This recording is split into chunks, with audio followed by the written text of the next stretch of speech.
You're watching News Leader 9 with Cheryl Renee and meteorologist Greg Majewski. NASA released this stunning image of Wednesday's solar flare from the sun. It came a day after another powerful solar flare. The events were recorded by NASA's Solar Dynamics Observatory spacecraft, which watches the sun. NASA says the flares pose no danger to anyone on Earth. Yeah, but it may disrupt communication satellites, GPS satellites. Right, they're saying that. So tomorrow and Saturday, that. just be aware of that. We'll watch that very closely. Yeah. So anyway, we're watching our weather here today, Yes. and you know, with more sunshine we're seeing, it's definitely a hotter day out there. In fact, feeling very much like we're in the depths of summer, more like July than what we should be heading toward the middle of September. Here's what's trending with your forecast as we're dealing with hot and steamy next couple of days. Rain chances will be going up for the weekend as a cold front moves in, and then the temperatures will slowly but surely back off as we head into next week. Not going to be a big drop off, but it's coming. We are in the heart of the hurricane season. We have a new tropical depression. This is tropical depression number 6 right here. It's forecast to become Edward, but it's going to stay out to sea. Not going to be a big player in our weather, so just wanted to highlight the fact that we've got another tropical depression out in the Atlantic right now.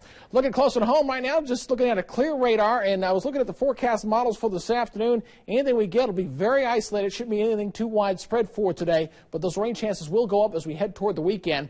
Currently 85 in Columbus, 88 in LaGrange, 89 in Eufaula, and 88 in Reynolds. Do you factor in the humidity? Feels like 90 degrees here in Columbus, 98 in LaGrange, 94 in Eufaula. So those feel-like temperatures in some places will be getting near 100 degrees for today.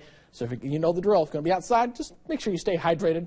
We're watching this cold front. Look at all the clouds back behind this as this cool air is coming on in here. And this frontal system is going to come in and, unfortunately, not going to make a big push through. Now, we're going to see a lot of sunshine, partly cloudy skies for today. Again, you see some of the isolated showers back to our west, and that's what we'll see here potentially for today. Just an isolated shower or two, but nothing too widespread.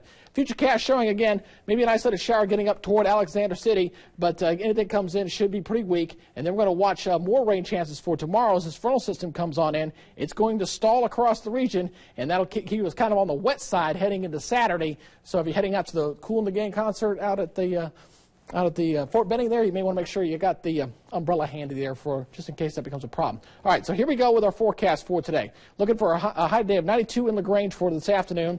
Coming further south, Auburn, you're looking at 91, 93 at Fort Benning, and 92 degrees over at Butler. And for our southern regions, Eufaula, you're at 94, Dawson at 91, as well as Americus at 91. Next 7 days showing us into the 90s for one more day, 93, maybe upper 80s on Saturday, depending on how much rain we get to fire up on Saturday. And then as we head on out for the rest of the 7 day, looking at the temperatures backing off, going into the upper 80s, mid-80s by the middle of next week. So some cooler temperatures are on the way. We just got to get through the heat and humidity for today and tomorrow. Okay, did you explain all that to the students at Hannon Academy? Yeah, we did. We talked a little bit about that, and I wanted to show those real quickly here. This is Hannon Academy right here. These are the kids out here. We were talking about weather. They were talking about weather instruments. We talked about the barometer, the thermometer, and all the kind of good stuff. That's some very good questions to talk about for weather-wise today. That's good. Hi, guys. Back to you. All right. All right. Thanks, Greg. Coming up on News Leader 9 at noon, the National